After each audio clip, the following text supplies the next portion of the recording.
Russian army leaders recently ordered their troops in the Ukrainian region of Donetsk to temporarily stop fighting amid low morale and desertion, according to Alexander Stupin, the Ukrainian spokesperson of the General Staff of the Armed Forces of Ukraine.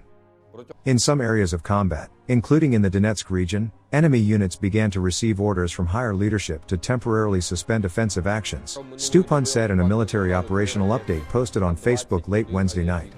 The main reason is the extremely low moral and psychological state of replenishment, numerous facts of desertion from the number of mobilized and non-compliance of combat orders. I think the halt in fighting in Donetsk mostly confirms what everyone already knew, that Russia's mobilization is not going smoothly and will not make a meaningful difference on the battlefield for at least the next several months, Kyle Haynes, associate professor in the Department of Political Science at Purdue University, told Newsweek on Thursday. Haynes also said that Ukraine's ability to quickly move forces and supplies along the front lines gives the Eastern European country the advantage of deciding when and where it would launch future combat operations. Russia's decision to halt its sputtering offensive in Donetsk suggests it is finally acknowledging this fact, he added. Matthew Schmidt, National Security Associate Professor at the University of New Haven, explained to Newsweek on Thursday that the temporary suspension of fighting in Donetsk indicates that Putin is facing increasing evidence that he can't hide, that there's a Russian military failure. Russian President Vladimir Putin had given a September 15 deadline for Russian troops to push to the administrative borders of eastern Donetsk in efforts to take control of the region, Alexei Gromov, deputy chief of the main operational department of the General Staff of Ukraine's armed forces, said earlier last month. However, since then, Putin has repeatedly failed to take over the region, which was annexed by Moscow after widely criticized referendums. By late September, Ukrainian forces had taken back the settlement of Yatskivka east of the Oskil River in Donetsk, according to Gromov. Our forces are improving their tactical position, the Ukrainian online newspaper Ukrainska Pravda quoted him as saying.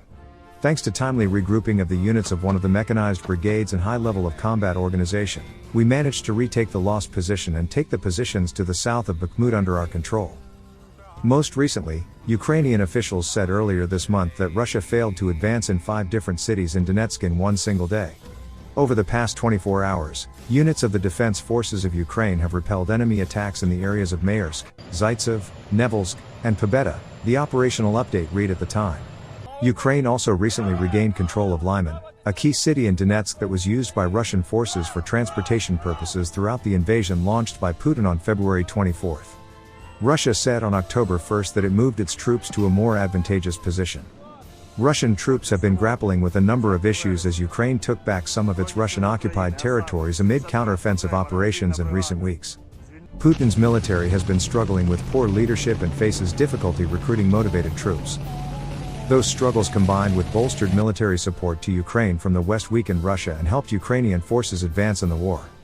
Ukrainian authorities said that their country regained control over thousands of square miles of territory in September and made key advances in October. Haynes predicted that Russia's goal at the moment would be to prevent any further losses in the territories it occupied and make it hard for Ukrainian forces to carry out further counteroffensives. Newly mobilized conscripts simply won't have the training or equipment to conduct sustained offensive operations. But they can dig trenches, pile sandbags, move supplies, and generally help fortify Russian positions along the front lines, the political science associate professor said. Russia can no longer really choose where it wants to fight. Its goal is simply to limit Ukrainian advances until winter comes, and then dig in, deploy more troops, and resupply them before things thaw out in the spring, he said. Meanwhile, Schmidt said that Russia's new recruits who were mobilized in Ukraine are terrified as they barely know how to shoot and that can lead only to poor morale.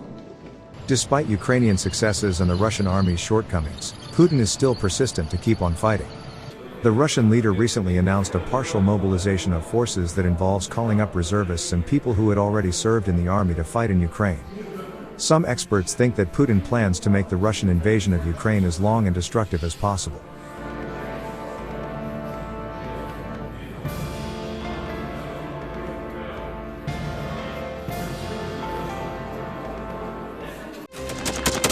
Thanks for watching, and don't forget to subscribe.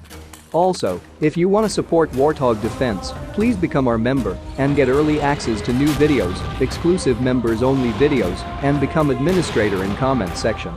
The membership link is in the description. Every day. We had a guy last week, it's 6 rescues in 6 days. You know, he's doing the job every day.